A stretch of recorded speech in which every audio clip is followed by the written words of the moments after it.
The following program does not have a normal intro because I was really too busy smoothing other things over to get it done.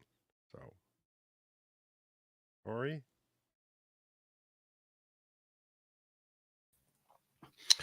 Good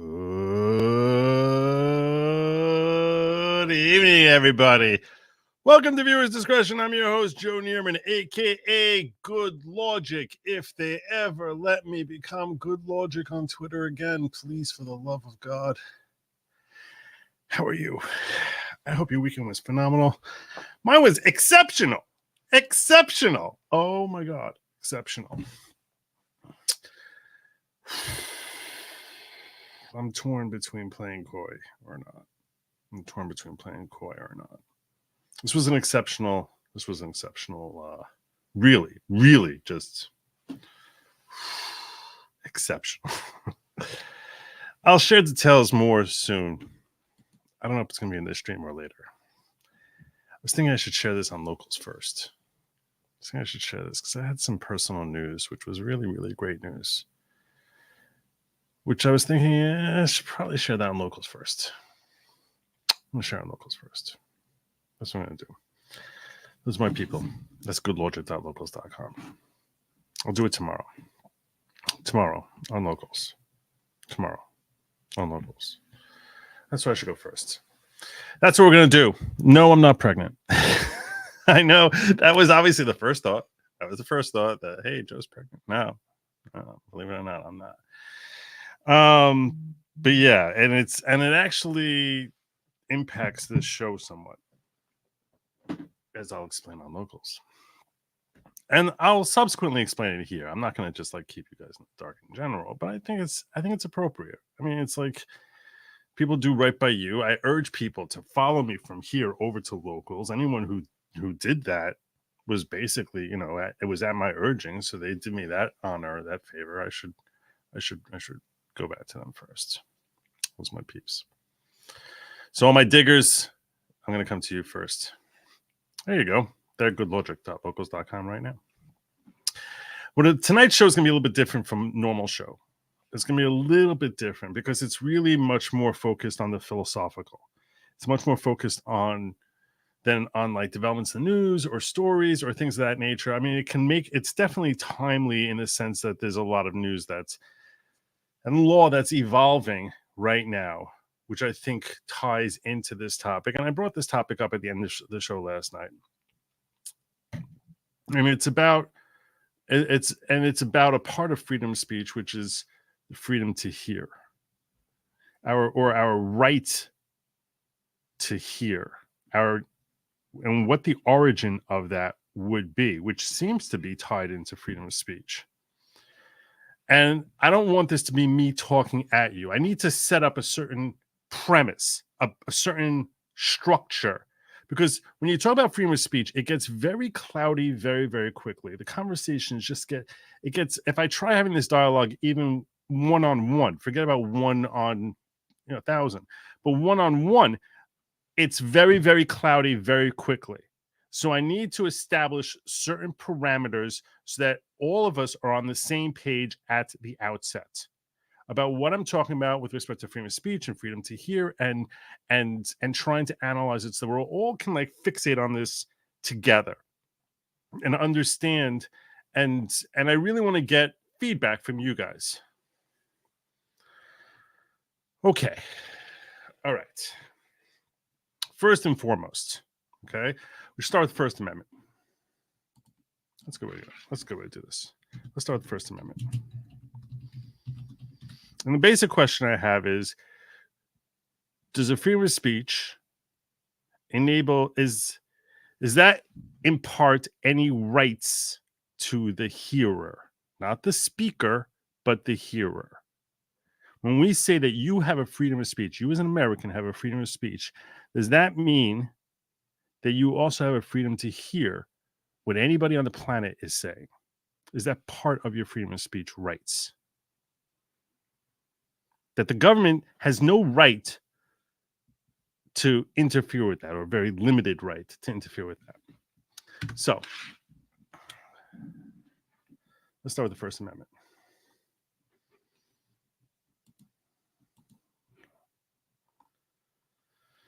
Okay. Starts with very basic text.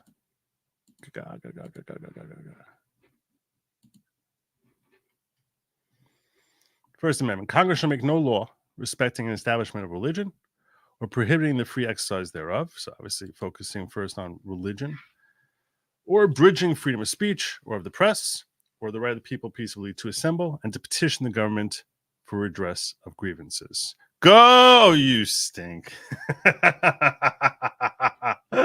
I'm going to pause for a second here for my 18-month follower, Adrienne, and I am going to tip my cap to you, Adrienne, who I played in my Good Logic Fantasy Football League today, and she kicked my butt.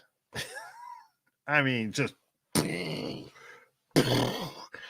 players were like running and cowering, and she had her guys just like running up to them and just sort of like giving them noogies, and then running for another 60 yards and a touchdown. It was very, very bad. So I tip my cap to you. Congratulations. Well done. Well done indeed, Adrienne. It was humiliating. Okay, so First Amendment starts with this basic concept. Congress shall make no law respecting or establishment of religion or prohibiting free exercise thereof or abridging freedom of speech. Why? Why did they put these 6 words here? Or abridging the freedom of speech? What's the logic behind it? What's the basis? Why did they incorporate that in there? You could just let that out. Say you have freedom of religion, freedom of the press, the right to peacefully assemble, petition your government. Why would they put that in freedom of speech? I asked this question to my 14-year-old son last night. I had no idea what he was going to answer. There's a few answers to this question. And I asked him, and unless you think that that's like the nature of my relationship with my family, it really isn't. I very, very rarely discuss civics with my family. You would think, oh yeah, that's what Joe's been doing his whole life. No, I almost never talk about it. In fact, it comes up a lot more often now because I do this show. So it's like, it's like just becomes part of natural conversation, but it's not the sort of thing I ever talked about beforehand. You have multiple accounts? Oh, you're awesome. For that, I'm gonna give you a chauffeur for that. God bless you. God bless you, Worcestershire. So I asked my 14-year-old this question, and he gave me an answer which was not one that I thought of. When I was thinking through all the different reasons for freedom of speech, it was not the first one I thought of at all. I was surprised and impressed. He said to me, we need to have freedom of speech so you have a right to go to your government and complain without being concerned that that you're going to face that you're going to face some sort of punishment for that. That's essentially what he said, without facing repercussion. Which I was like, that is a great answer. That's a phenomenal answer. That's a really phenomenal answer. Although technically that would be covered by this part over here. They could have left it out for that. But I don't think he learned that much about it. I don't know how much he's learned in his civics yet. So, but that's still a great answer. I was like, you know what? That's a real rock solid, great reason to have freedom of speech. Great reason. And I started looking into what were the founders thinking. I want to clarify something, because I said freedom of speech topics become so murky. They become so cloudy, so confusing, so easily. So I want to just make sure that you and I are on the same page when we're having this dialogue. That was a wise move on your. That was a very wise move on your 14-month member. It's so to be clear, I want to make sure we're on the same page. So to be on the same page, we have to basically start with this. Your right under the First Amendment is only relating to the nature of the relationship between you as an individual citizen and your government, the American government. So when we talk about freedom of speech, I know we say this a lot, but it really needs to be driven home. This has nothing to do with defamation. Does someone else have a freedom to defame you? Is that part of freedom of speech? No. Forget about that. I don't want you to think about that. I don't want you to just, that's got nothing to do with this topic. This topic is exclusively about whether or not the government can do something to stop you from expressing yourself. And when they're not able to pass any law that's going to abridge your freedom of speech, that is a violation of the First Amendment. Now, there are carve-outs to that. Okay? For example, they can make it a crime for you to conspire and have a conversation with someone to commit some sort of felony. So that's a carve-out that they can punish you for that speech, which leads to later action.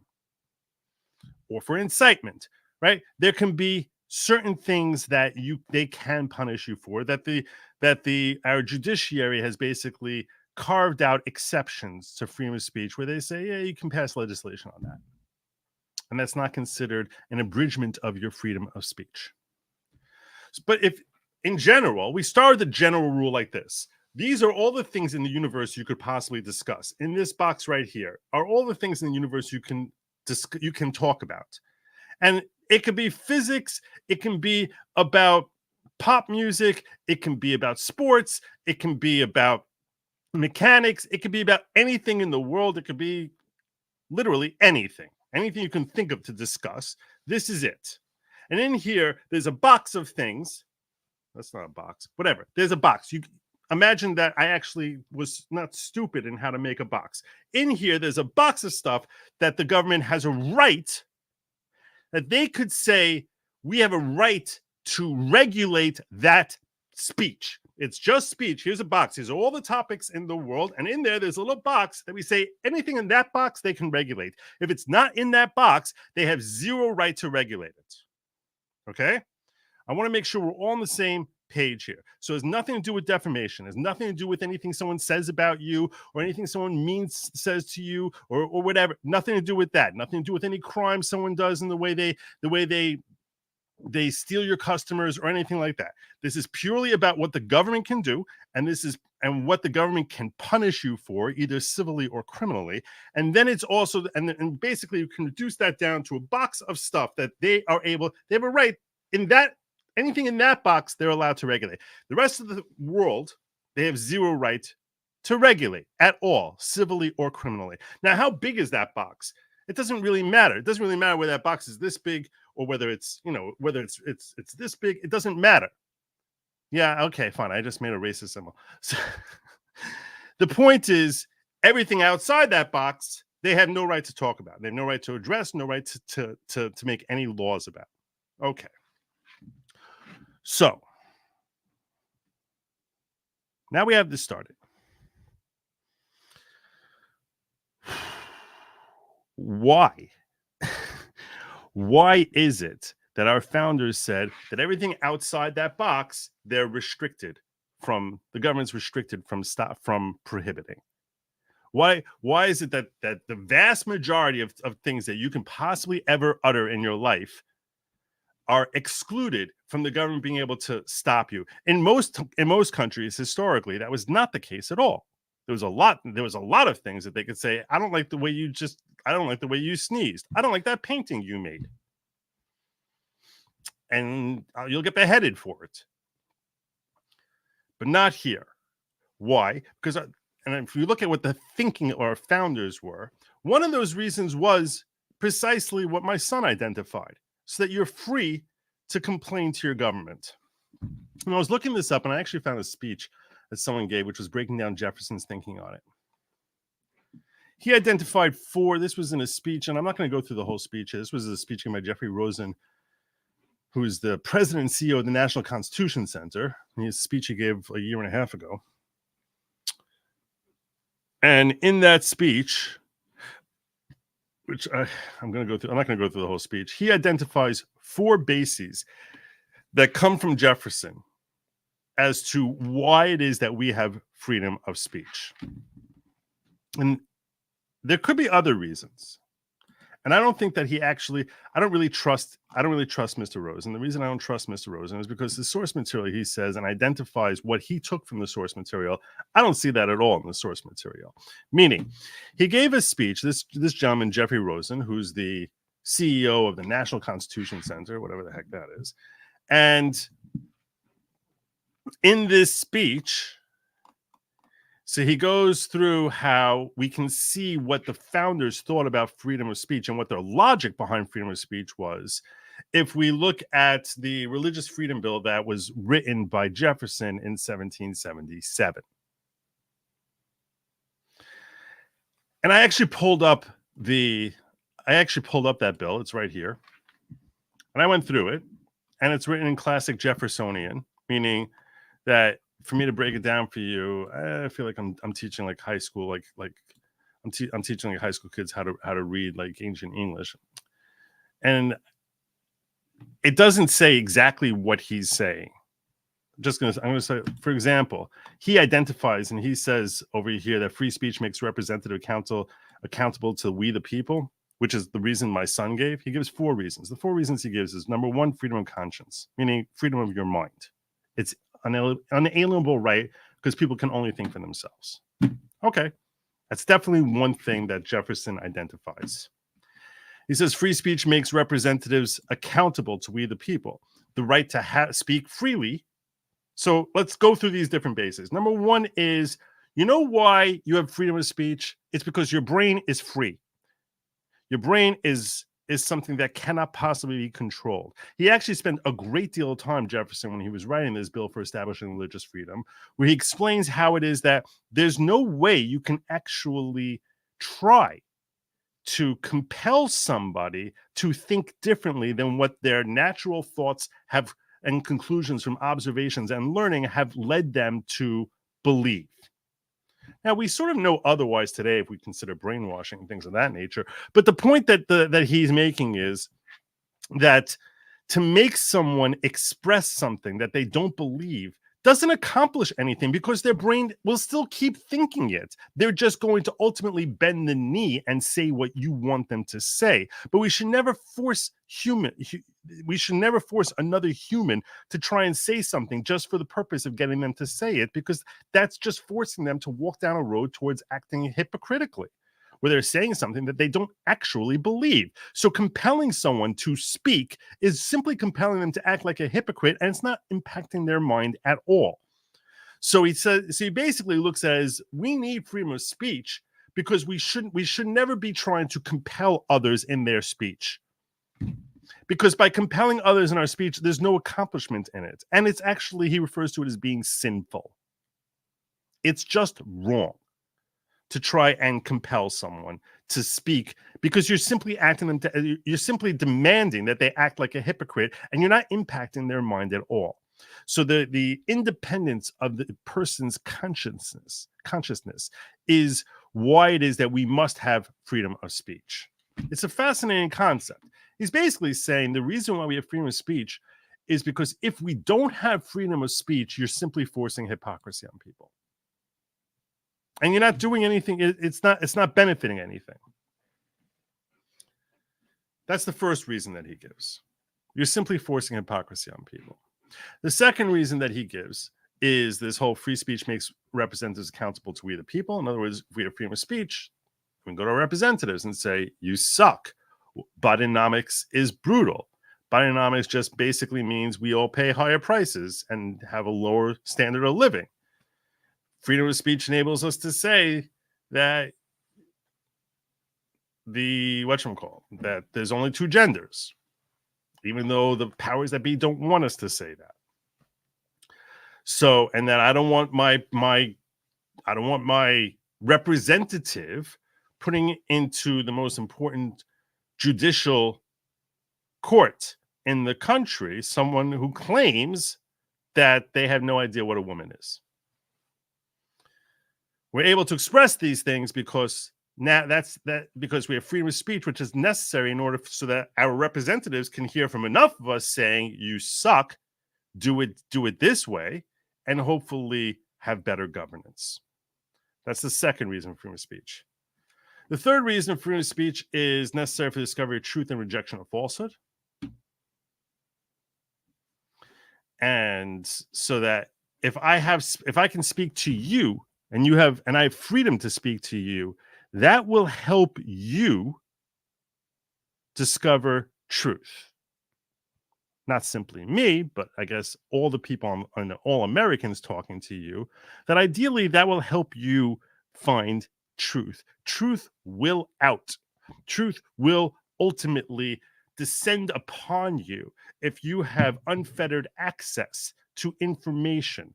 And if you are fettered because the speakers are limited in their abilities to express themselves, you will remain clueless forever. That's essentially what Jefferson is concerned about. Now, this is a very important thing because this is the first one over here, which is not talking about freedom of speech because it's important for me to express myself for my benefit. It's important for me to express myself for your benefit. If I don't have free speech, that hurts you. The first two have nothing to do with that, really, not directly at the very least. You talk about consciousness, that I need free speech because otherwise you're forcing me to act like a hypocrite. Does that mean that I need to be able to have access to information? Do I need to have access to what other people are saying, to their ideas? So that if I don't have access to their ideas, I'm not going to become a hypocrite. I'm not going to be acting hypocritically. The whole point is it's a sin against nature to make me act hypocritically. And that's why we have to have free speech. That has nothing to do with people need to hear my ideas. It's only this third one, which was this third basis for free speech, which actually first comes to this concept and it kind of introduces a concept of freedom to hear, freedom to access information, that you are benefited by having access to other people who have free speech. Now, this is a very interesting thing because ultimately, and this is one of the things, when we talk about betterment of man and betterment of our society is through the betterment of men nationwide. So what we're basically saying is our society is made better by having dialogue and having people being able to hear thoughts from both sides. You need to have that free exchange of ideas in order for us to learn truth.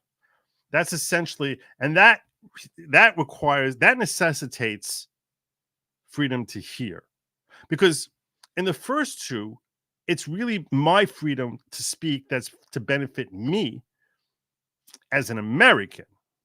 What about someone who's not an American? What about if someone's an Iranian, or someone is an Afghani, or someone is a Bolivian, or he's from Paris, or Brazil, or some backward hayseed from Canada? Do we need to hear from those folks? No, they don't have to have freedom of speech. No offense to those of you who are sitting north of the border, who I'm sure are very fine and intelligent people. My point is that here in America, we don't care about your freedom of speech, so that it's because why do I have a concern for that? It's not my job to protect your rights, at least under the First Amendment, under thinking that it's because you're an inalienable right. And the fourth one here is that free speech allows public discussion necessary for democratic self-government, which to me, frankly, is actually a fold-up of these earlier ones about making people accountable and for discovering truth. To me, that's really a combination of 2 and 3. There's one basis here that this guy here, when he mentions this speech in Jefferson, omits, which to me is a very, very, very important one. It's a very, very important one, which he doesn't talk about at all in this entire speech analysis, which I'm positive is an important element to Jefferson. But if we just want to review here, okay, is that you have a freedom of conscience. Your mind is going to be free, so we can't force you to say something that's contrary to what your mind is. That's wrong. Number 2 is that we want our representatives to actually, be hearing from us. So that means we have to be free to talk to them without fear of repercussion. And the third one is discovery of truth. And the fourth one is that public discussion is how you have better democratic government. You'll have a more informed populace. It's really a combination It's really it's an evolution from number 3. People will be more informed, so the Democratic, and we'll have our leaders will hear from us, so we'll have a better democratic self-government. Okay, all right. There's a very important one which is left out of this entire thing. Very, very important one. And to me, it was actually the first one that I thought of. And the first one that I thought of was this. Why the hell would our government have any power over us at all? And the concept of civil liberties as incorporated in our Bill of Rights is that our government only has power that we give to our government, that you have natural liberty and freedom. So if they are going to assert a right to do something, there has to be a basis for that assertion. It has to be a power that we gave them. So why is it that if I want to hear from someone else, if you think about it, your freedom to hear ultimately is your freedom to learn or your freedom to enjoy. It's either you want to, if you want to be able to see someone's art, whether that art is something that was, classical artists from the Renaissance period or somebody working in a studio a week ago. But if you want to be able to have the right to access it, and the government says, no, you can't access that art. Okay. If it's an American who's the artist, so we could say, okay, that artist has freedom of speech. The government has no right to interfere there. But let's assume that the artist is not an American and has no protection of freedom of speech. Let's say the person is not in America and that person is an artist who's living in Costa Rica.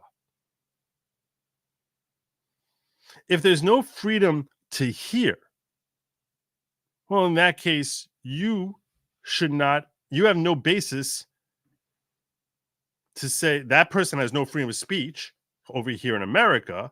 And if you don't have a freedom to hear or to learn or to experience, that means our government has a right to basically say, we don't want you accessing that art. And it doesn't have to be art. I give an example of art. It could be watching a sport. It could be watching Chinese ping pong. They say, we don't want you watching Chinese ping pong. Why? We just don't. I think you're going to start admiring the Chinese too much. It could be ideas about communism. It could be ideas about anything that are being expressed not locally, but being expressed by people who don't have freedom of speech because they're not American.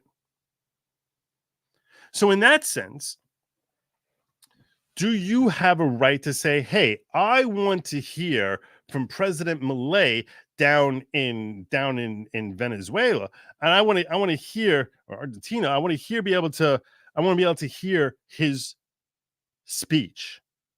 And our government says, I don't want you hearing their speech. I think it's bad for you to hear their speech. He's not American. He has no freedom of speech. The question is, do you have a right of freedom to hear? And I think it's a really interesting question. Because if the reason to say that you have freedom of speech is because you have freedom, because you have freedom of your consciousness, freedom of your mind is an unalienable right. We can't force you to express yourself falsely. That doesn't mean that you have an inherent right to hear whatever the hell you want to hear. If I want to make an argument against your freedom to hear, I basically would say this. This is how I would frame the argument I can frame this very pro freedom to hear, or I can frame it as very con. And I want to take a moment to do both. And here's how I'll express it. I'll express it first as very pro freedom to hear. Okay. Pro freedom to hear is, where does our government have the power to get in the way of that? Why would they have a right to step in the way of that? Is that not is necessarily part of our discovery of our ability to learn and our ability to understand and our ability to develop ourselves into better human beings? And on what basis would our government have a right to intercede on that? How can I possibly be able to figure out what truth is? And the whole point of freedom of speech is that we can reject, it's necessary for the discovery of what's truth from falsehood. How can I fully vet that out if I'm limiting myself to 330 million Americans, but the other 8.5 billion people living on this planet, the government has a right to stop me from hearing it. That makes absolutely no sense at all.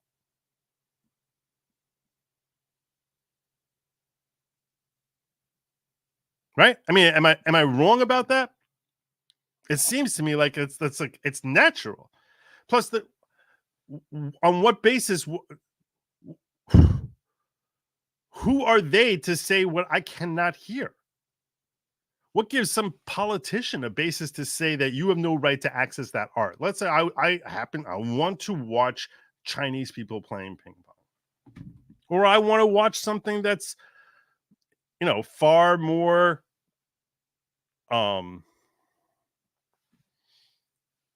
yeah, I don't want to be forced to hear in cursive either. So basically, the question is, it's a twofold question. One would be the two strongest arguments in my mind as far as freedom to hear is it's part of freedom to speech, because freedom of speech is about your ability to learn, and no one's learning while they're speaking. They're only learning while they're hearing, primarily. So if the whole point of freedom of speech is the discovery of truth, it's really not about the speaker. It's about enabling hearers to actually hear from speakers who are unfettered by truth. But the goal is not to benefit the speaker. The goal is to benefit the hearers, that they can actually have a more fuller expression that's going to enter into their ears and their hearts and their minds from people who are not being limited because they're afraid of speaking their actual truth or their actual perspective about truth. I don't like saying their truth. That sounds like a fiction already. But so if the point of freedom of speech is for the hearer, then it should not matter whether the speaker happens to be standing in America or of American origin. It should be any human on the planet. That every American, that part of our American privilege, part of American benefits, is that our government recognizes that we have a need to learn truth. And the only way we can do that is by having access to as much information as we can possibly access. And that if you limit us from you say the government has a right, a power to limit its people from being able to hear information from people who are non-American, well, that's ridiculous, because now the people who are harmed by that are the people you were looking to protect under the whole freedom of speech concept of enabling discovery of truth and good and from falsehood. So in that case, the speaker's origin should not matter at all.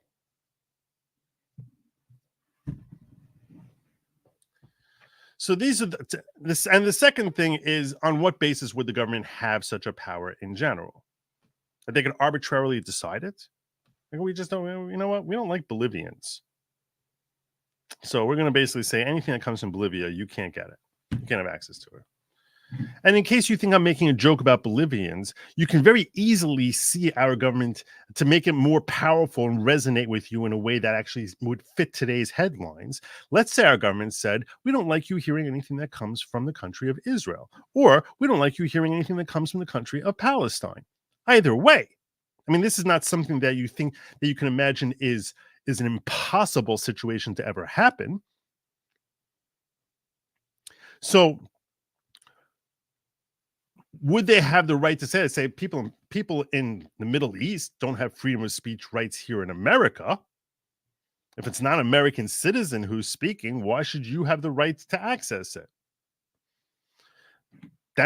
And your answer to that is, I have freedom to learn, and that's why we have freedom of speech. And it doesn't matter whether the speaker is American or from the Middle East or from Pluto. It doesn't matter, because the more access to information I have, the better American I am, and all my fellow Americans are, and that's why we need to have that, and that's why we have freedom of speech. And besides, on what basis does the government have power to make that decision anyway?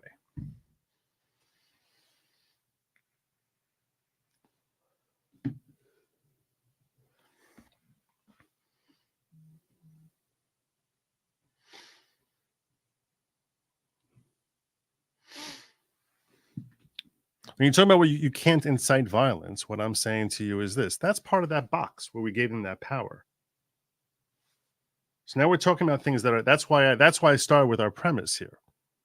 We're talking about things that are outside that box. So let's assume that whatever laws we have about incitement, that whatever messaging you would be getting from Palestine or Israel or Bolivia are not violative of our laws in that they're causing incitement.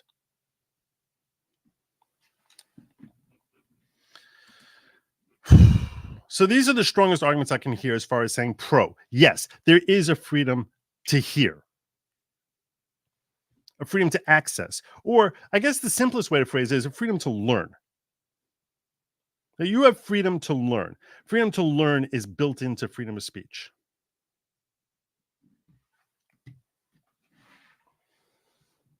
But I want to give you now a con, the negative, to point out to you that maybe you don't have freedom to learn.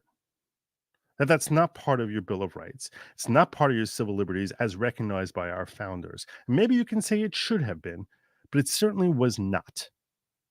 It's really not laced into freedom of speech at all. And if you're trying to read it into freedom of speech, that's really a bit of a stretch to try and shove your freedom to learn into a freedom of speech.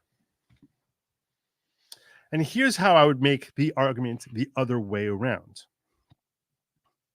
First and foremost, it's not as if freedom to learn is something that was foreign to the founders.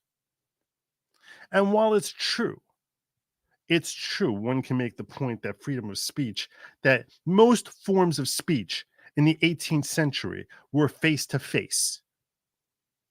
Most forms of speech were direct conversation, either from someone standing on a stump and literally stumping to a crowd of people, or with some sort of makeshift, cardboard bullhorn, or dialogue that was one-on-one. But that is not the only form of speech that they had then. They also had books and writings. And they could have put in there freedom to learn, freedom to hear, freedom to read. But they did not put that in the First Amendment or anywhere in the Bill of Rights. Why did they leave that out? It was staring them in the face. Imagine if in 1820, let's just picture this. In 1820, a cargo full of books on topics that are far that the government doesn't like was coming into harbor. Would the government have had a right to turn that ship around and send it back to whatever country it came from? Arguably, yes. Freedom of speech? That's not freedom of speech. It's coming from some foreign country. Is this not something that should have been staring them in the face? Of course, that books and all sorts of different ideas and information could have been coming from abroad, and there is nowhere in the Bill of Rights that the right for Americans to access that information is anywhere in the Bill of Rights. It's almost like it's staring them in the face that it was carved out, as if they basically said, that's not quite the same thing as freedom of speech. So now you want to come along with your 21st century attitude and start saying, oh, freedom to learn, freedom to hear, this is all built into freedom of speech. Really? Then why the hell wasn't it expressed there? When we look at the 14th Amendment and we start breaking down the language in the 14th Amendment, everyone's making the argument saying it doesn't say that this applies to a president. It says it applies to a member of the senator, member of the House, or elector of the president. It doesn't say president. It doesn't say president. It's implying it's not applying to a president, which is a logical argument to make. Well, you can make a similar argument on this topic, and you can say, well, it says freedom of speech, freedom of press. It doesn't say freedom to learn. It doesn't say freedom to read. Freedom of access. It doesn't say anything of that kind. So you want to now take freedom of speech and want to say, well, because one of the bases that we should have freedom of speech is to enable someone to learn more, to get greater truth. So that means now that any book that any idiot writes anywhere on the globe, that the government is restricted from being able to stop people from reading it if they're so inclined, because, well, that's part of your inherent right. Well, then why the heck isn't it written in the First Amendment or any of the amendments? Why isn't it anywhere in your Bill of Rights? And you might say, well, they don't need to say. You might try and counter that claim. And the way you can try to counter that claim is you say, well, just because it's not in there, why is that not part of, like, your basic overall civil liberties? How is that not what's the difference? What's the difference between that and freedom of speech? And I can give you some, and then the answer I would give to that is that there's very stark differences. There are very, very stark differences between your freedom to speak. There's far more reasons to protect freedom of speech than your freedom to learn. And the reason to protect freedom of speech more than protect your thoughts and your mind are what constitute you as an individual. Your speech is a manifestation of your own brain. Whatever is coming out of your mouth, whatever you're thinking, and whatever you express to other people is a manifestation of sharing you with others. It is part of your humanity. You're being part of society, of being a citizen at all, is to express what the thoughts that are going through your own brain. There is no deeper part of you, the you that's in existence here and now in this moment. There is no deeper part of you than your ability to express yourself freely. So for the government to trample on that is basically to trample on you as a person, on everything that you are about. As of right here, right now, in this moment, if they limit your freedom of speech, they are basically denying the right of your very existence. Yeah, you exist in the physical realm, but everything that's important to you, that develops you, that separates you as an individual, as a human individual, is being crushed. And that is an offense that we should never allow a government to engage in. For them to crush the individuality of one of its own citizens is a terrible, grave offense that I dare say that Thomas Jefferson would label sinful. That's your speech. That is true when we're discussing your speech. But when we talk about your ability to learn, or your right to learn, your right to access information, that is not you in your current form in this moment. That is limiting your ability to change and modify and develop new ideas, new thoughts, new perspectives. So that's not denying you as you are today. If anything, it is retarding your ability to evolve into something new, some new individual who has new thoughts, new ideas, by accessing this information, by engaging in your freedom to hear. Is that crushing you as a person today? It's restrictive. It's restricting you. But it's not quite the same thing as basically silencing you and restricting you from being able to manifest who you are as a person today.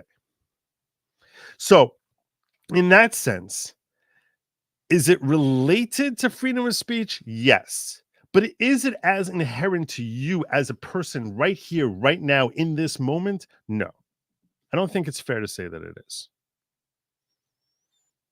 Because right now, right here, you as you don't have that information, and your inability to access that might not even have any impact on you.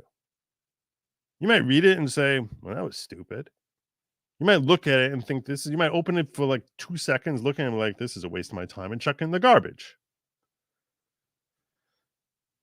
Now, I do personally, I do believe that we should have freedom to hear. We should have freedom to learn. We should have freedom of access. So I think that our development as people is an inherent part of who we are as people. It's an inherent part of our humanity. So if you're asking me my personal opinion on this, I think it would be terribly tragic to deny the existence of an inherent and natural right of freedom to hear, freedom to learn, or freedom to read. I think that would be a terrible, terrible society. It'd be stagnant if we would allow government to engage in that type of activity. Some would argue that we have, in the sense that we've crippled our schools from actually teaching its students to think for themselves. But that's for a topic for a different day. But I do think that would be a terrible, terrible wrong.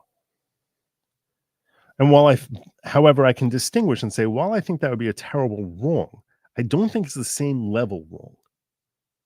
I don't think it's the same level wrong as stepping on freedom of speech. Because that's denying your individuality here in the moment.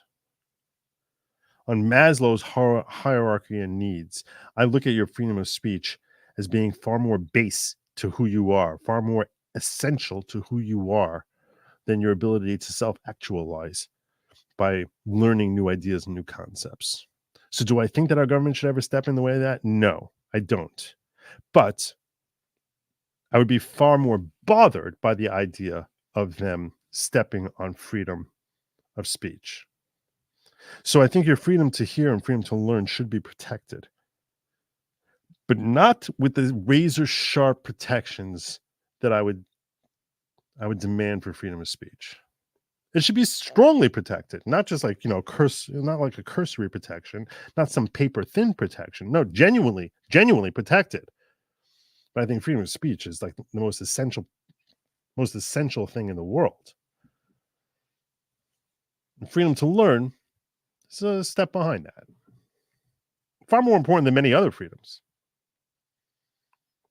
but not quite freedom of speech. So that's where I'm at on this, but I'd like to get your feedback and your thoughts on it.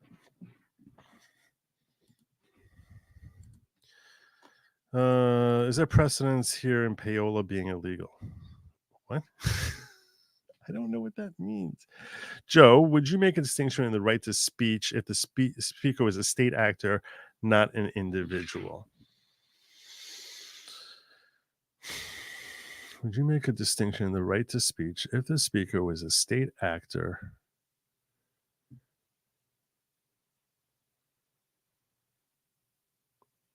Well, I mean,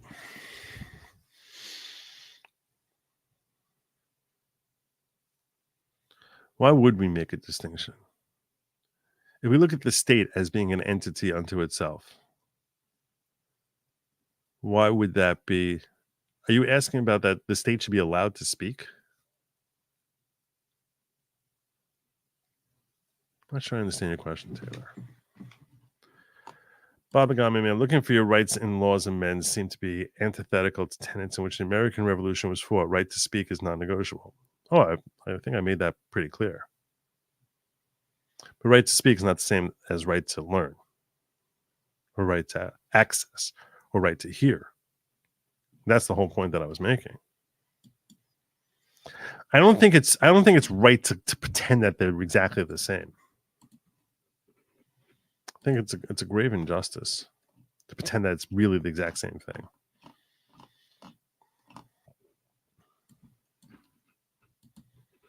Let's see here.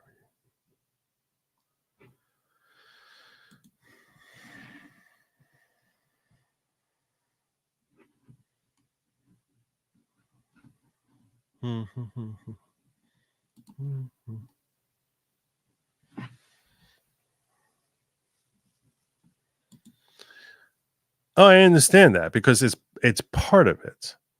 As I said, when I was pulling up here and I was looking through his 4 reasons, you can see how it's built in over here that free speech is necessary for the discovery of truth and rejection of falsehood. But that's not the sole reason we have freedom of speech. It's one of the bases for it, but it's not. Let's say this wasn't true. Let's say this was not a truism. In that case, we would still have free speech because of freedom of consciousness, or the need to have your ability to make, to have representatives count to the people.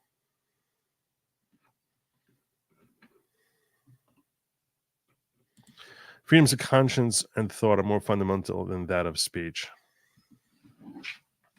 Well, freedom of speech is a manifestation of your freedom of conscience.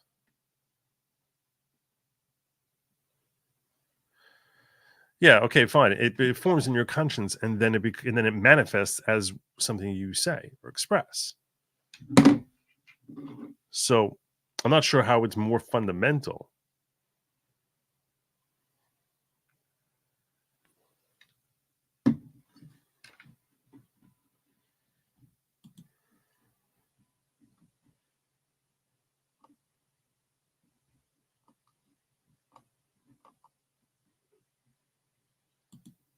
Freedoms are active, not passive.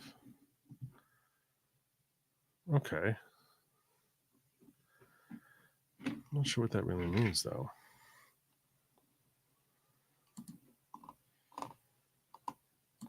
Payola is the now illegal act of paying for radio playtime by music labels.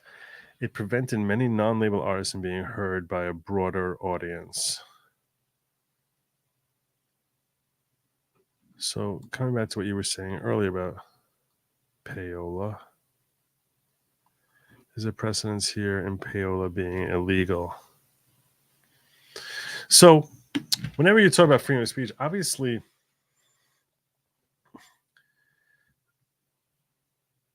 well, first and foremost, when you talk about radio, while I do understand that it relates to the FCC and things of that nature, ultimately radio is private organization which is operating under a license to use various airwaves and frequencies, but without interference with the government. But ultimately,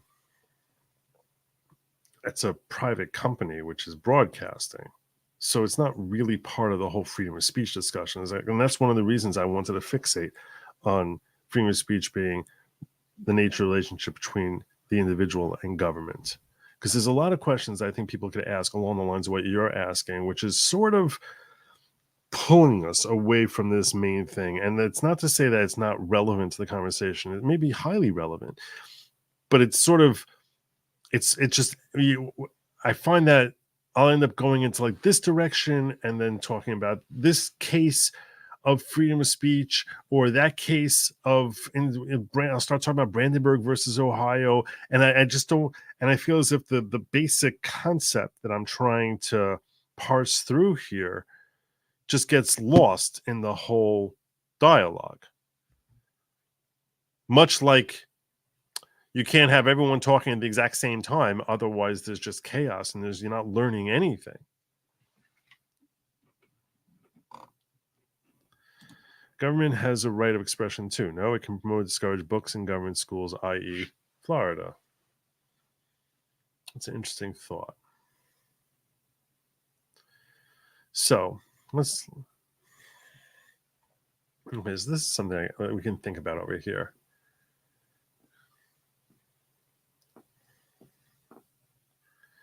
I don't think that's true. I wonder if this is what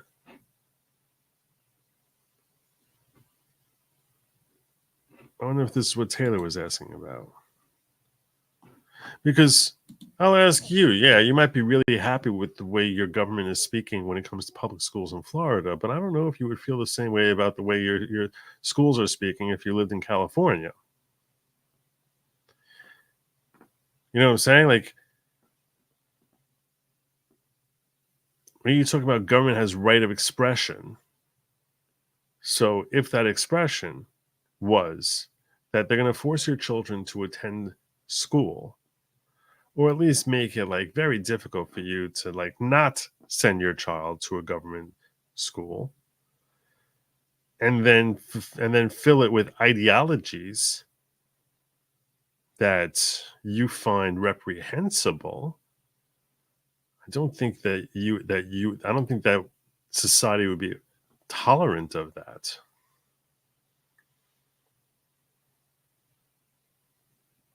Right? We've seen the reaction at school board meetings to when you have state-sponsored concepts of the government trying to express itself. Government's expressing its concepts that Gavin Newsom thinks that we should teach every 8-year-old about how to touch themselves.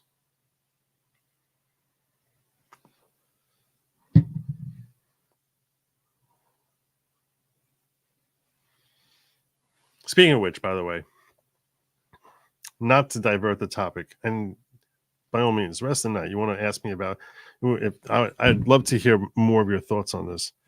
But I want to share something with you that happened on X, and I promised I was going to explain it I was going to explain something that I said on X because it was a little bit too detailed. And it relates to the holiday of Hanukkah, which commences this week. Someone asked me something, or someone asked a question in general of Orthodox Jews, which I responded to. I want to explain my response. And essentially what they asked was, I'll find it. Here it is. This is what they asked. A question for my Jewish friends here on here. Would it be offensive to you if I get a menorah to add to our usual Christmas decorations this year as a show of support? And what I responded to this was, I recognize the sentiment as being warm and genuine and kind. I just left out the and I wrote as a. Still, please do not do this. There are many better ways to display warmth and kindness. So why did I say that? Now, I just want to point out that what he shows here is not a menorah. This is what's called a Chanukiah, which means like a lantern. It's Hebrew for like lantern. It looks like a menorah. It's not an actual menorah. An actual menorah has 9 branches. There are 8 main branches, 4 on this side, 4 on that side, and 1 in the middle, or sometimes there'll be 8 in a row and then 1 on the end. That one is usually of a different height. The one is always like almost is invariably of a different height or different depth to distinguish it from the other 8, but it's not with 7 lights. The menorah that was in the temple had 7 lights, like this. It's actually an argument whether the branches were rounded or squared off. There's a dispute among sages whether it was rounded or squared off. But everyone agrees that it looked like this, in general, 7 candles. We have 9. Why do we have 9 when the temple had 7? It's because we're not looking to duplicate the menorah that was in the temple. The menorah was in the temple was by divine edict as to what it was supposed to look like. The menorah that we have is designed specifically to remember the miracle that happened on Hanukkah. The miracle is that basically you had a tiny number of Jewish rebels who overcame Assyrian Greeks or Greco-Syrians, Syrian Greeks, and ousted them after they had taken control of the temple and had specifically said they weren't looking to kill Jews. They were basically looking to force Jews to embrace Greek culture and to abandon Torah. I'm giving you a little background about the miracle and the holiday of Hanukkah so you can understand why I expressed this point. So Torah adherent Jews, who were very small in number, managed to overcome a far mightier army who took control of the temple and of Jerusalem and Israel proper and oust them. And after they regained control of the temple and re-sanctified the temple, they wanted to light the menorah, and they searched around for oil that had not been defiled. And they found a tiny little jug of oil, which was enough to last for 1 day. And it was going to take them another week in order to make new pure oil, and we're supposed to light the menorah every single day. And the miracle of Hanukkah is that one jug of oil, that small jug of oil, which only held enough oil for 1 day, lasted for 8 days, defying nature, science, hence being miraculous. That is the miracle of Hanukkah. To commemorate that, those 8 days of the candles burning, which lasted 1, we have 8 nights of Hanukkah. Every night we add an additional candle. The purpose of the celebration, those Jews who actually genuinely celebrate Hanukkah and celebrate and follow Torah, the purpose of the celebration is to recognize the miraculous event that happened, God's recognition for these Jews who were strictly adherent to Torah. If they didn't want to be adherent to Torah, they could have just done what everyone else did, and they didn't need to stage a whole revolution. And that in the time, this is during the Second Temple, 200 years before the temple was destroyed. So you're talking like 150 years before Jesus is born. And they basically, and that's, but the purpose to the miracle is basically, it's a rejection of the notion of watering faith down in order to mesh it with other religions.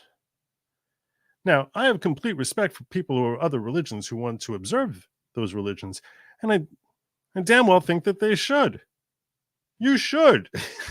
I think those of you who are not Jewish, if you're Christian or you're Muslim, that, and especially if you recognize, the peaceful perspectives of those faiths or any other religion, I think you should be observant in your faith. And I respect you for that. God bless. I'm simply saying, though, that to pretend that one faith is the same as another faith is just, that's not a recognition of any faith. That's creating some brand new faith. So this particular ritual we have, a commandment that was instituted by rabbinic authority of lighting candles, is designed specifically. It is the only thing in all of Judaism, really almost exclusive, that is basically designed to publicly display that we are going to maintain our adherence exclusively to Torah. Which is why, as a kid, I was always, when I would see people who had a menorah next to a Christmas tree, I would just be baffled by it. I'd be like, look, if you don't want to be Torah adherent, so just chuck the menorah. Like, what are you doing? Like, what's the point? The whole point of menorah is that you're not going to water down faith. So you're lighting menorah to show that you're Jewish, while basically smacking down everything that the whole point of the menorah is for. Like, that's like the stupidest thing in the world. Now, I understand that most people who are not Jewish, the vast majority of the world are not Jews, and they don't understand what the purpose or thought process behind the menorah is. And probably most irreligious Jews don't really understand it. So they're basically acting in ignorance. So it's like, okay, so there's this culture, and I have my culture, and we're just going to join our cultures together. And I understand that it's not meant to be offensive. I understand that no one who does it is trying to be offensive. I get that. I understand that. And I'm not actually offended. It just feels weird and kind of, it kind of like displays like ignorance. So I'm like, just, I get it. A lot of people don't want to be Torah adherent. A lot of Jews don't want to be Torah adherent. That's not my place to judge you. I'm not passing judgment on you. I'm simply saying it's kind of stupid. It doesn't make any sense to, like, of all the things to do, you want to go eat matzah on Passover, go eat matzah on Passover. What, and you want to have some sort of Easter dinner and eat matzah on Passover at your Easter dinner? Okay, all right. At least matzah is not really about that.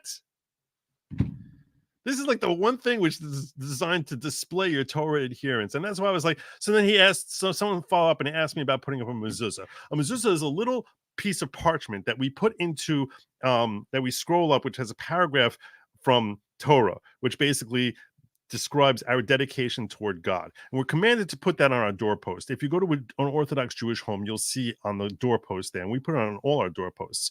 So you'll see a mezuzah that's basically at eye height and tilted. Usually it's supposed to be tilted a little bit, and it'll be on the door frame there, which is its express commandment in the Torah telling us, put these on your doorposts. So that's why we do it. And I mean, so he said, what about putting up a mezuzah? I'm like, okay, look, people look at a mezuzah as if it protects the home.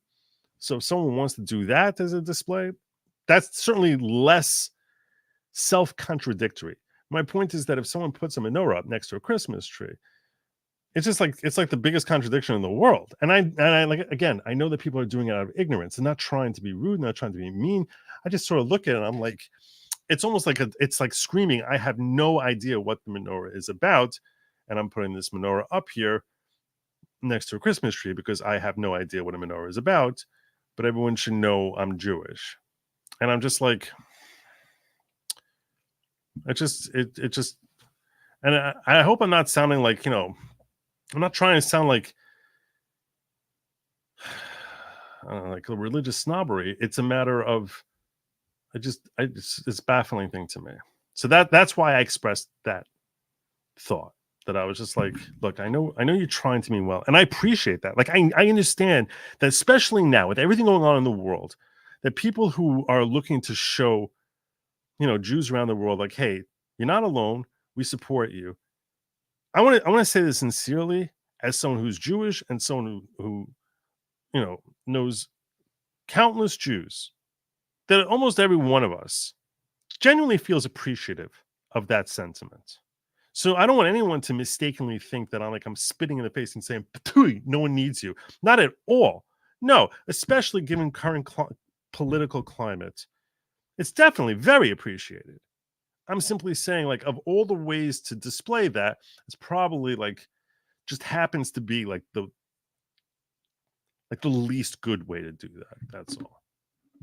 That's basically it. And if I saw it, I would never assume that it was a Christian who was trying to show support for Jews. I would simply assume that it was just an irreligious Jew who probably has, a Christian spouse, and that's their way of showing their kids that, both of our DNA in you or something. I don't know. That's how I always assumed it was. But I don't know. That's my real answer on that.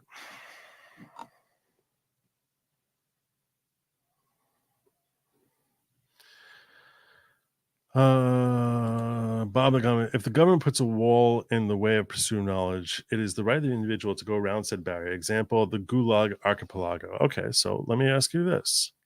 Is the right of the individual to go around said barrier? But that's sort of ignoring the question, though, because the ultimate question is, do they have a right to put that wall up? And if they don't have a right to put that wall up, what is the reason that they don't have a right to put that wall up? And if you tell me it's because of freedom of speech, whose speech? If it's not someone who's American, then whose speech? And if you tell me that it's built into like that logic behind free speech, I'll throw back at you. Why is it that it wasn't incorporated? Why was it not enumerated?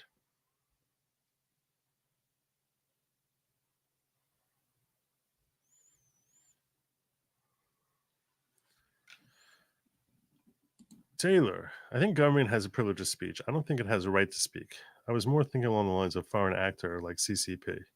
So here, okay, let's. I think the CCP is a great question. I think it's a great question.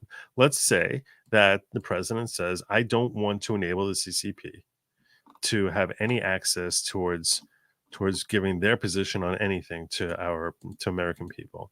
And we're going to do everything we can to make it impossible. And what made me start thinking about this was the whole ban on TikTok, because let's imagine it really was China that was trying. Let's pretend for a second that all these kids who are basically poisoning the minds of their fellow Gen Zers with stupid thoughts. Let's assume that they were all the strongest social media forces are all being paid for by the CCP. So this really is the will of the CCP. Does the American government, let's assume we knew this for sure, which we definitely don't know that for sure, but let's pretend for a moment that we knew that for sure. Would our government have a right to stand in the way of that? Now, this was what germinated this entire thought process in my brain, because the court in that decision was analyzing the standing of the YouTube content creator versus YouTube as a platform itself and all these different bases for standing. And I understand that a content creator who's an American has freedom of speech. So we're looking at their speech rights. But then I just started imagining, let's say they were not from America. let's say TikTok was not from America. What about someone who just wants to watch TikTok and now is being prohibited from watching it? Should the government have the right to step in the way of that or not? Or should we say freedom of information, freedom of hearing, freedom of right for you to learn? Therefore, you have a right to watch TikTok, even if it's made by the CCP itself. And let's say it was made in China by Chinese people, and that's what they wanted to share out there. Should you have a right, because you have a right of freedom to hear, freedom to learn, freedom to view, freedom to enjoy?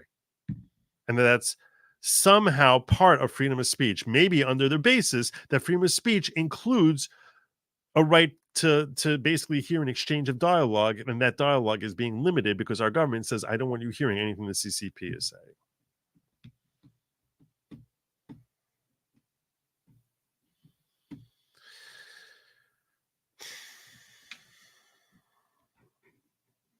I'm worried about Hanukkah because Hamas. Yeah.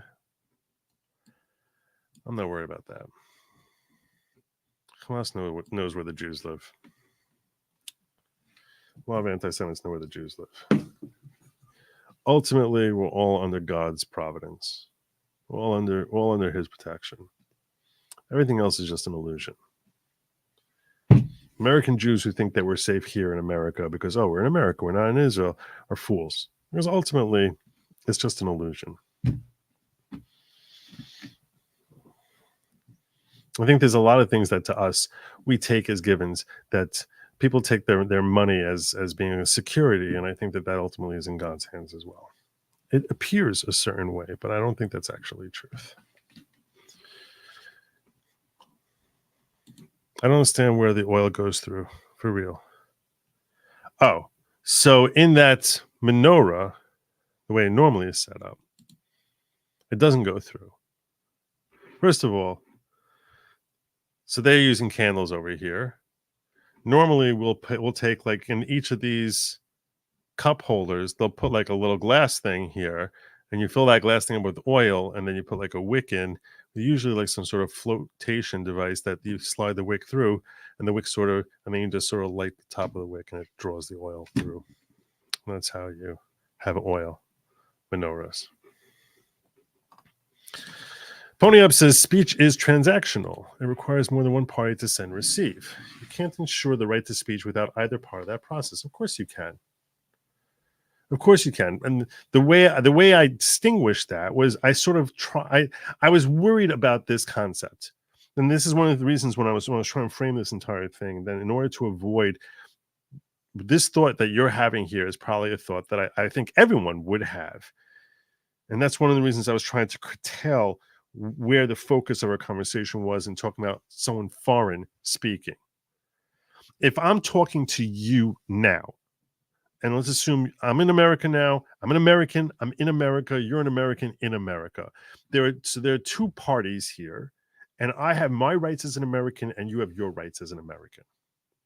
So because I'm an American, so that comes with certain rights as an American, including freedom of speech.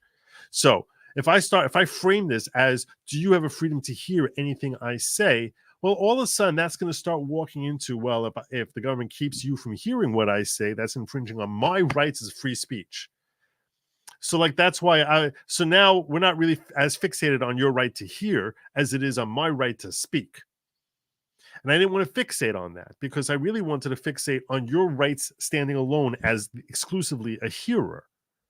And the only way to do that is to basically say, let's deal with the situation that the speaker is neither an American nor on American soil. Because when someone who's not an American is on American soil, they start picking up some rights under the law. The law recognizes some rights of people who are just here physically in America proper as having rights that mirror or rival those of an American citizen, if not completely taking on the same life as an American citizen. So in order to best fixate on exclusively the right to hear, absent right of freedom of speech, I have to take the speaker, take him outside America, not being American, and now fixate if that's the nature of the conversation that's flowing in. What rights and powers do you, as the hearer, the American hearer, what powers and rights do you have? But I agree with you that when you're talking about two Americans talking to each other, that I could make the case that if you're stopped from hearing me, that the government can't stop you from hearing me because that's stepping on my rights as a speaker. So what do us cult members supposed to do with all the oil? I'm not but you know, it's butt stuff. Really? Have you tried it?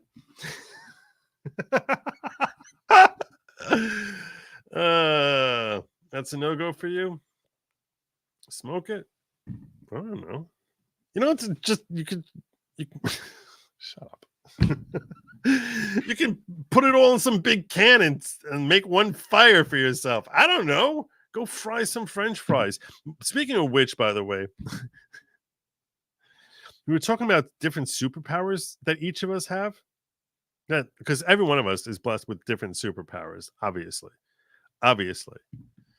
So I once told my family what my superpower was, and they got so revolted by me that I was like, I can't. They looked at me in horror. My wife's superpower is that she can basically have her hands in like fiery hot water or whatever, and doesn't affect her. Like she's so used to dealing with scalding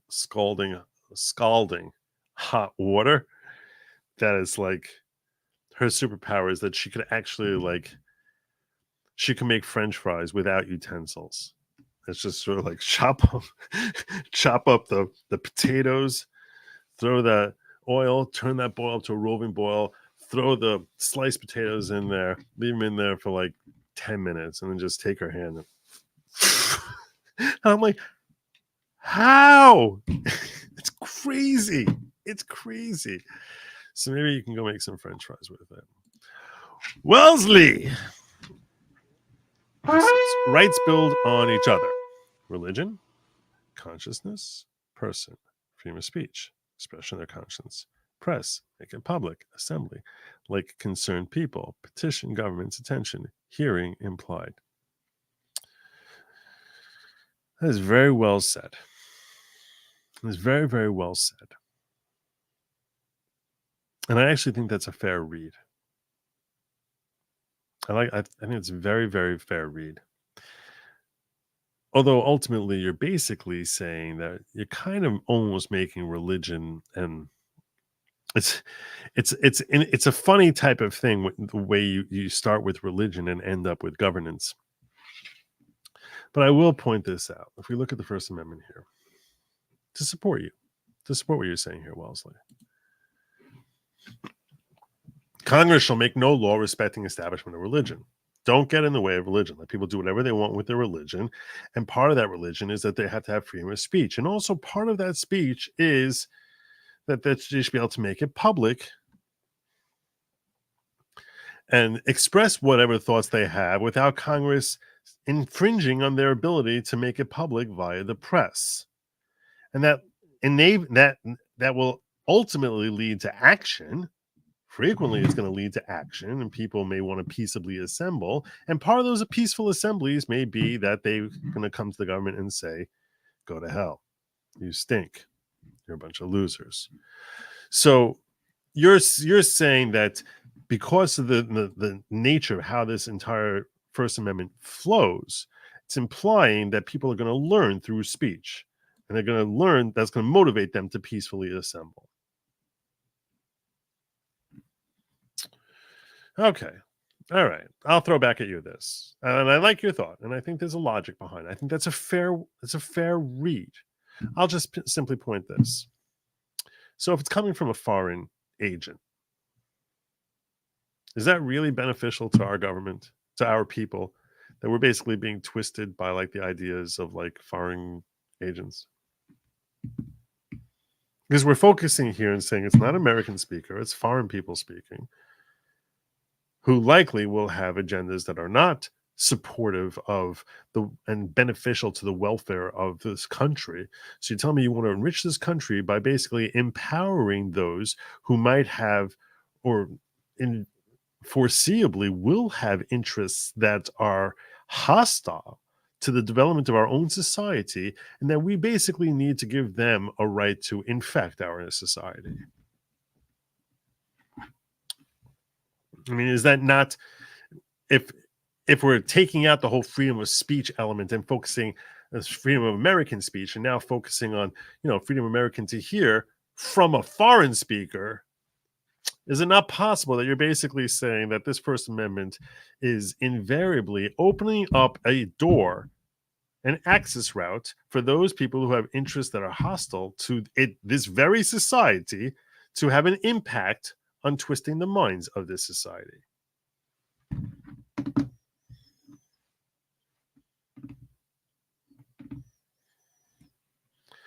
Or if we say, at least the people who are here, they should be like, people who are Americans and hopefully have an interest in bettering America. And we limit it to them. I think we still have a right to hear all speech. Okay. And by the way, I just want to point out that I basically, when I went through my entire analysis there, I came there too. I simply don't think it's quite as powerful as freedom of speech. I think it's definitely not the same thing as freedom of speech. And I don't think that it's not as expressed in the Constitution. And it's also probably purposefully not as expressed in the Constitution.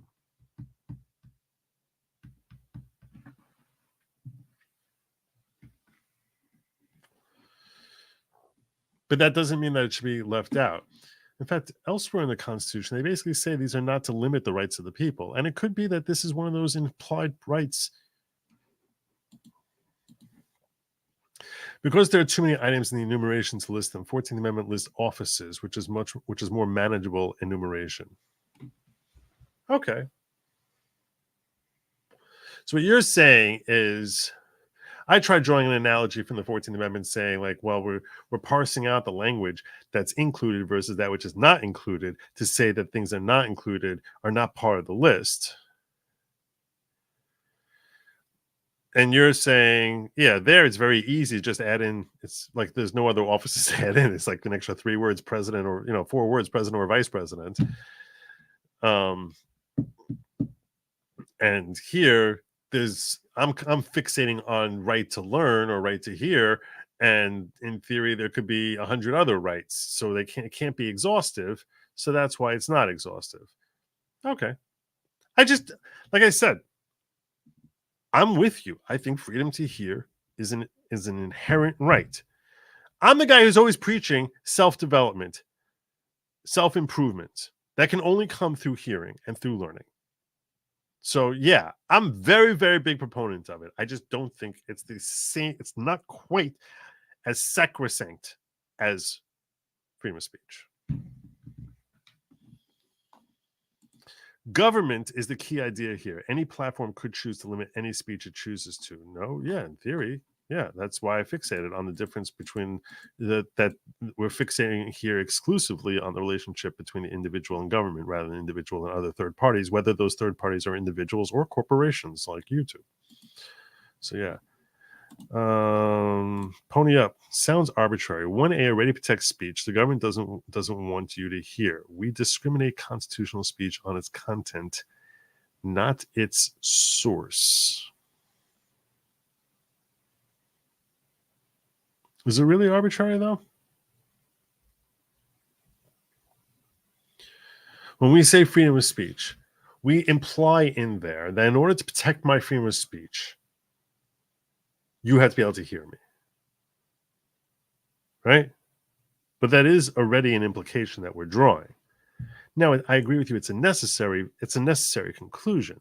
Otherwise, freedom of speech could, in theory, be safeguarded by that ridiculous perspective by locking me in a room on an island and basically saying, speak all you want. That's not freedom of speech. So I agree with you. And this comes back to your earlier comment that speech is a two-way thing.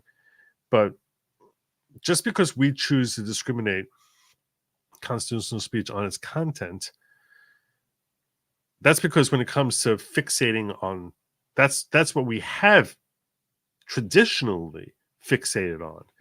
Content that is potentially dangerous, insightful, incitement, not insightful, not INSIGHT, but INCIT. So that's what we've always fixated on, because those have been the issues that government has sought to preclude. That doesn't mean that they won't seek to preclude something in the future. Now, I grant you, they would struggle all the more mightily now to do it because of the wide berth of access that we all have to information via the internet. It's like, if you want to try and keep people from seeing it, good luck. Well, that doesn't mean that they couldn't really do a fair job in limiting your ability to access if they were so inclined. My question is, do they really not have that right? And if not, why not? That's really what the fixation was.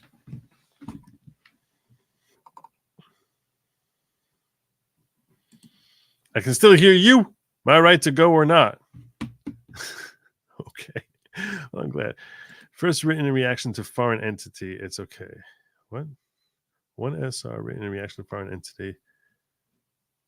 Was it talking about this? First is written in reaction to foreign entity. It's okay. Oh, you're talking about my response to that, as far as like.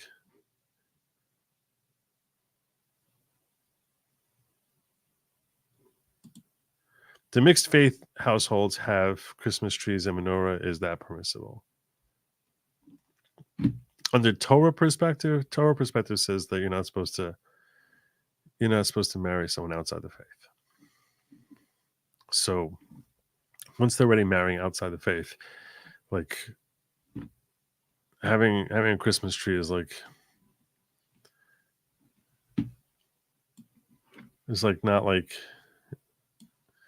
it's almost like,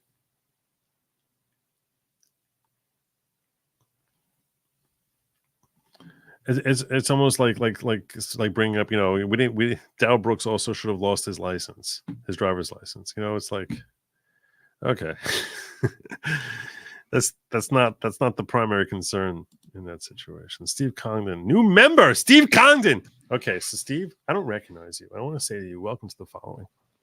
You might not realize this because this is viewer's discretion, and you'd be like, what the heck is the following? I don't even understand what that is. So I'm going to tell you that on Saturday night and Sunday night, when I do my show, I call it viewer's discretion.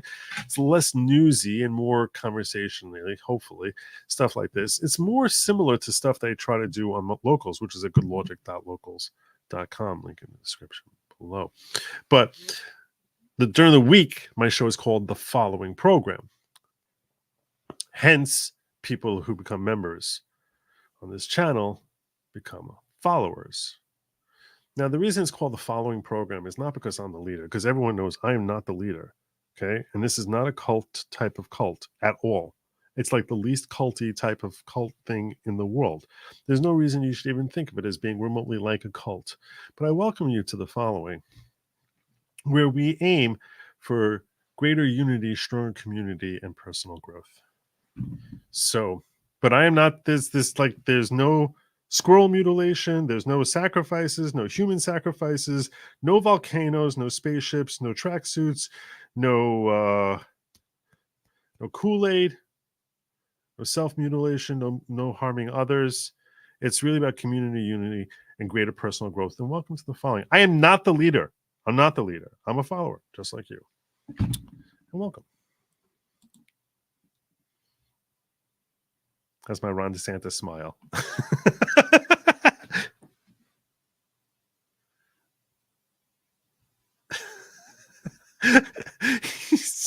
he's such an AI.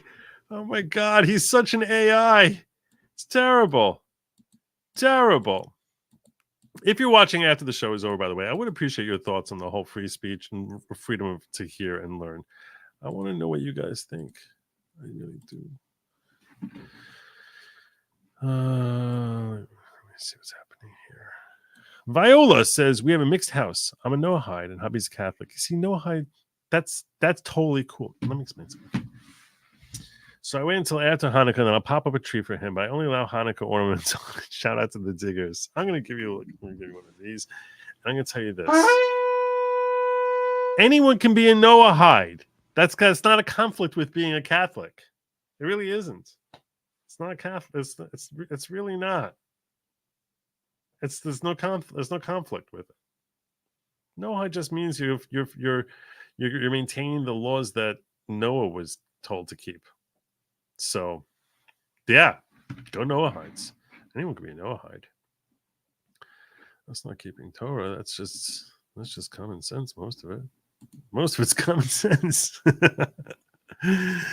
Yeah.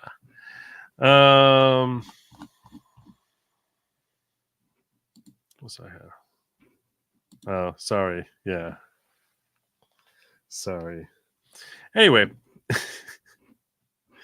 Constitution was written in reaction to Britain. It could have placed some kind of limit on foreign speech, but didn't. Thank Holy One.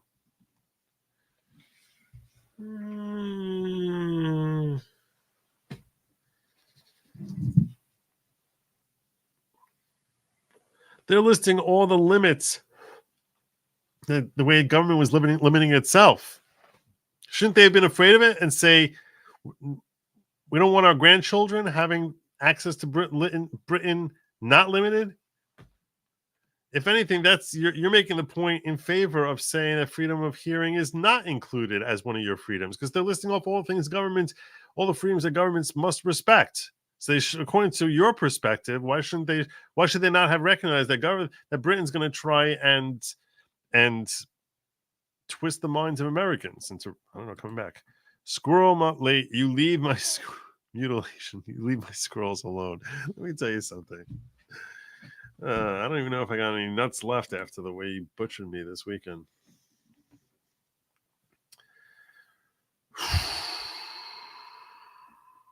I'm not exaggerating. I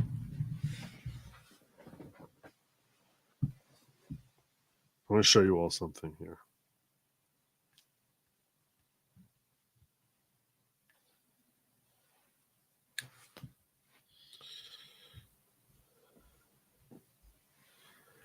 Look at this humiliation. Look at that.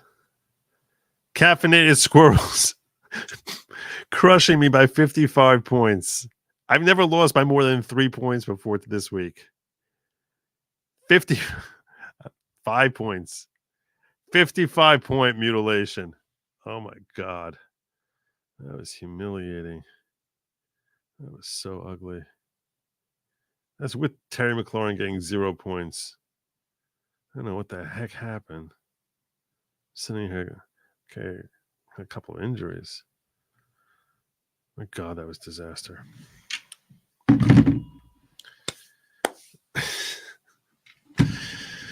That was humiliating.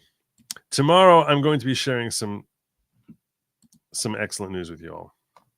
Those of you on Locals at goodlogic.locals.com. Link is in the description below. Some really good news. It's also going to herald some changes. And that's mild changes. Being that hopefully it'll be Good Logic all over again. With that being said, that's going to be on Locals, goodlogic.locals.com, probably in the early afternoon. I'm going to be wrapping up over here. I thank you all for joining me. Hope you found this to be like mildly entertaining, informative, or thought-provoking. This was a thought-provoking one tonight. But I wanted to get it off my chest. But I want to conclude with this just to wrap up what I was saying. And that conclusion is this. I think freedom of speech, we have strict scrutiny, meaning that government can only interfere with it for an essential, because it has a vital need. And when they do play around with our speech, it has to be for something that's necessary and compelling, and it's got to be closely tailored and as least invasiveness as possible. I don't know if freedom to learn should have the same protection, but I don't think it should be a rational relation test. If any, I would think it probably should get intermediate scrutiny. Imagine, for example, here's the example I want to paint. Imagine there was a boat filled with periodicals that were all written in Urdu. in 1820, and they land in a harbor. And in that area, there's a community of people who speak Urdu, but none of the local government speak Urdu.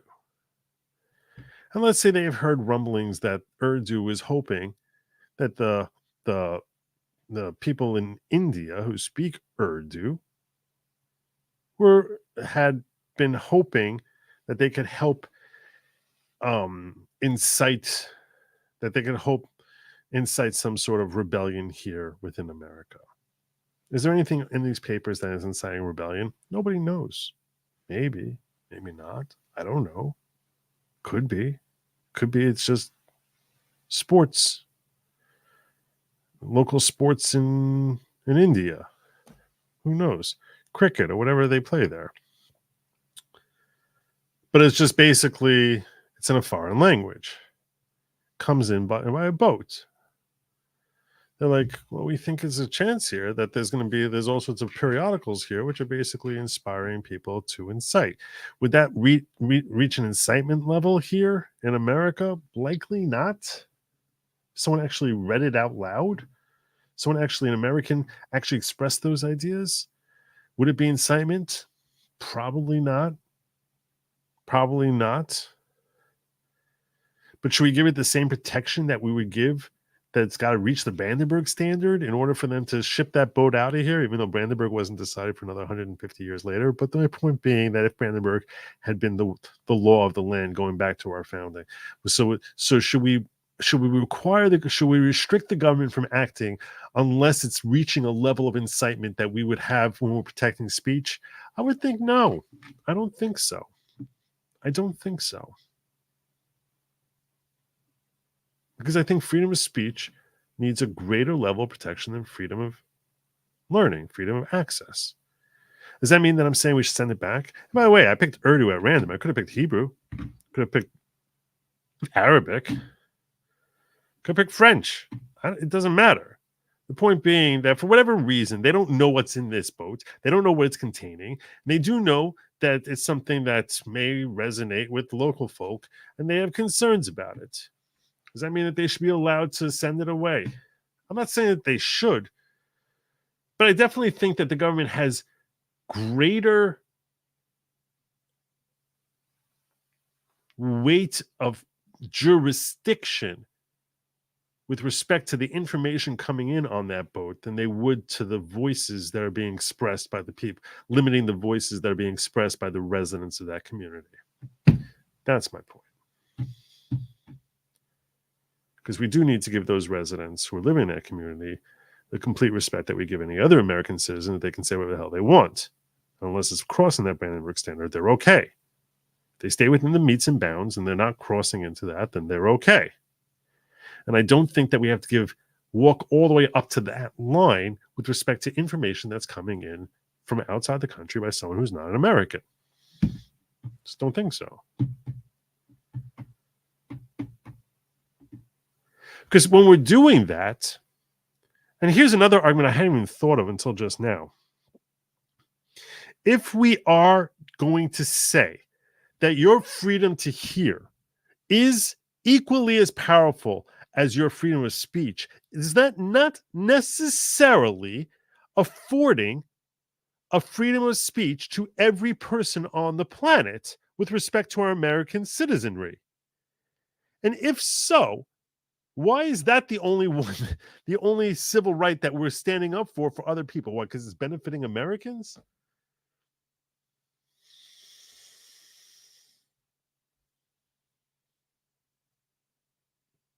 You're basically saying anyone from outside America has a right to speak to Americans. And you're basically saying that the entire globe has freedom. We're going to respect freedom of speech for the entire globe. I don't know. Now my brain's starting to hurt. Ann Bell says, Joe, need your opinion. Details in locals. What do you got for me? Locals.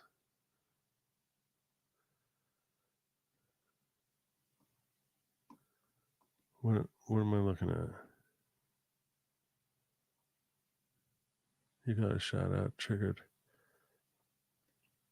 I gave you a shout out? I'm going to give you a shout out.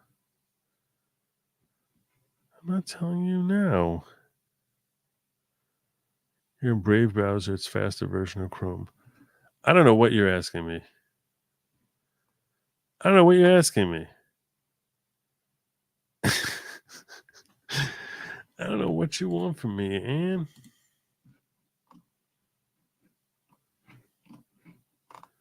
What do you want from me, Annie? Annie. I need to sell the debate. I have a PVC menorah for the front yard plastic candles. Oil menorah window. We need to replace the candles. I said, since we're doing the oil menorah with blessings, put the battery one up on Saturday night. Harry thinks not. The basement candles won't arrive until then.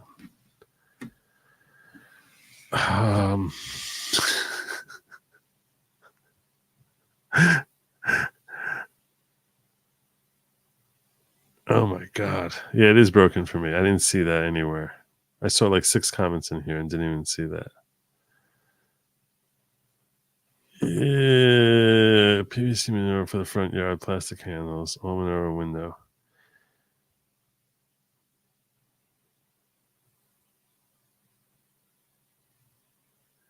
Once you're doing the oil menorah, you don't need the PVC. It's purely decorative. It doesn't do anything. Especially if you're making blessings on it. You're making blessings, I'm saying, on the oil menorah. I wouldn't. It's really just for style. It's just a decoration. It's not really doing anything. That's what I would tell you as far as from Jewish law perspective, if that helps you. Does that help, Ann? Once you light a menorah, you don't need to make blessings on the other thing. If you want to have electric menorah there also, it's nice. You think you like it? By all means. But it's not a Torah question at that point, because once you've fulfilled your obligation of lighting menorah with blessings on it, anything you do beyond that is really a stylistic thing rather than Torah, fulfilling a Torah commandment type of thing. Agent says, don't leave out the best part. You're 2-10 and number 7 in the league. Yeah, she is not 2-10 anymore. She's 3-10 now. Yeah. This is what happens to me. Okay, 2-10 in this league. Let me explain something to you. She's 2-10. Whoever plays me, I am leading this league in points by like 200 points, and I have 5 losses. The most aggravating thing in the world. Although I knew I was going to struggle this week. I was like, I'm missing half my team this week. I was like, I'm definitely going to struggle this week. I knew I was going to struggle this week.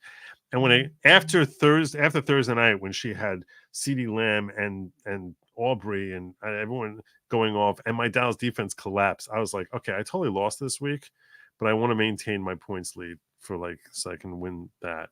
So that's the only reason I was really investing any effort this week. But I knew on Thursday I was cooked. Steve, thank you so much for the support. I appreciate that, brother. Okay, but if the U.S. government starts to restrict what we can hear from outside the U.S., how are we different from China's government?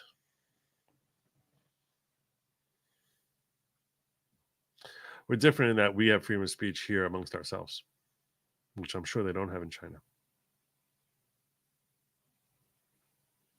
Well, I think that's a significant difference. It's a good question. I think that's an answer. Oh, okay, so then if it's a purely decorative issue, well then your husband's got bigger issues. He's got to keep his wife happy. What should I tell you? Right? That's less of a religious question. That's more just like getting your husband to do what you want. You beat me by 100 last week. Cry me. That's true. I took Joe behind the woodshed last week. I think I put up 180 points last week. It was kind of ridiculous. All right. That's true. I'm sorry about that, Joe. I'm going to be wrapping this sucker up. It's time for me to land my plane. Make sure that you're tuned in tomorrow when I'm going to be giving you some really, really good news and explaining to you how it's going to impact my channel, and also a show that I'm going to do this week here on YouTube, and a lot of stuff about this channel. and how God is awesome. That's my show. That's my story. I'm sticking to it. I will be back here. I'll see you on Locals tomorrow. goodlogic.locals.com. And I'll be back here at 10 p.m. for my regular show. Till then, take care of yourselves. Make sure that you stay happy. Eat some bugs. And as always, my friends, Godspeed.